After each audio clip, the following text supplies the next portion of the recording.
Hello fellow travelers, today let's journey not just to a place, but to a time, Cuba, before 1959. Imagine an island shimmering in the Caribbean sun, so close to the US, you could almost feel its warmth from Florida. Known as the Pearl of the Antilles, Cuba was the ultimate American getaway, a playground of excitement and glamour. Classic American cars cruised the Malecon, Spanish colonial and Art Deco buildings gleamed, and music filled the air. Tourists lounged on white sand beaches, explored lush tobacco fields, and wandered Havana's cobblestone streets. The island promised freedom, adventure, and a taste of the extraordinary. But this was only one side of Cuba, the one in glossy travel magazines, with luxury hotels and dazzling casinos. Just beyond the neon lights, a different reality existed for everyday Cubans. To truly understand Cuba, we must look at both sides, the glamour and the struggle, the joy and the pain. This was a nation of contrasts, where dreams and hardships lived side by side. Before everything changed, Cuba was a paradise for some, and a challenge for many.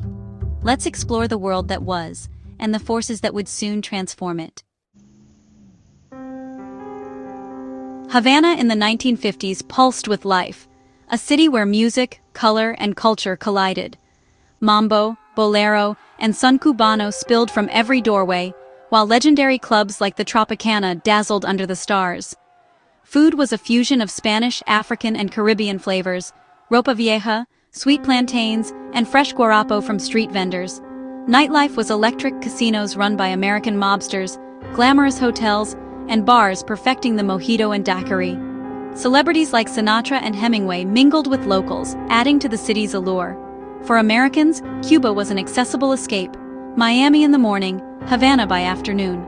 The constant flow of visitors brought money and cosmopolitan flair, making Havana one of the world's most exciting destinations.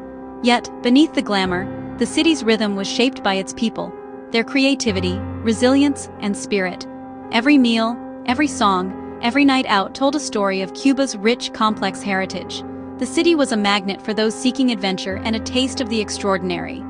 But this vibrant lifestyle masked deeper divides. The heartbeat of Havana was both a celebration and a prelude to change. The stage was set for a dramatic transformation. For tourists, Cuba was a paradise of luxury, grand hotels, chauffeured cars, and world-class dining. The wealthy enjoyed a modern, sophisticated country, but this prosperity was limited to a privileged few. Beyond Havana's bright lights, most Cubans faced a starkly different reality. In the countryside, families toiled on plantations, living in poverty without basic comforts. Children worked instead of attending school, and healthcare was scarce.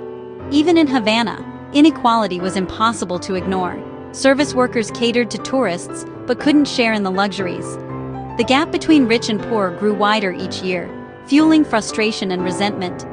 Cuba's economy depended on sugar and U.S. investment, making it vulnerable to market swings. The government, led by Batista, was seen as corrupt and oppressive, favoring the elite and silencing dissent. For many, the promise of a better life felt like an illusion. The paradise tourists saw was built on the hardship of others. This deep divide would soon spark a movement for change. Discontent simmered as Cubans grew frustrated with foreign control and government corruption. The island felt like a playground for outsiders, not a home for its own people. Into this unrest stepped Fidel Castro, a young lawyer promising justice, equality, and a Cuba for Cubans. His revolutionaries vowed to return land to farmers, build schools and hospitals, and end corruption. Their message resonated with the poor, the working class, and idealistic youth. The revolution grew from whispers to a roar, as Castro and Che Guevara led a guerrilla war from the mountains. Ordinary citizens secretly aided the rebels, seeing them as liberators. Batista's brutal crackdowns only fueled support for the revolution. On New Year's Day 1959, Batista fled and the revolutionaries entered Havana to jubilant crowds. Hope soared. Cubans believed a new era of equality and dignity had arrived. The old order had fallen. A dramatic new chapter was beginning. The world watched as Cuba's future was rewritten. The island's destiny was now in its own hands. With Castro in power, Cuba changed overnight. The government nationalized land, businesses, and the iconic hotels and casinos, redistributing wealth to the poor. For many, it was a dream realized. For the elite, it was exile and loss. Massive campaigns improved education and healthcare. Literacy soared, and clinics opened across the island. The revolution's promise of equality became reality for millions. But freedom of speech vanished, dissent was crushed, and the vibrant nightlife faded under strict control. Cuba aligned with the Soviet Union, severing ties with the US. The American embassy closed, travel halted, and classic cars became relics of a bygone era. Families were divided, and the island grew isolated. The exuberant, chaotic Cuba of the past was replaced by a more uniform, controlled society. The revolution brought both progress and pain.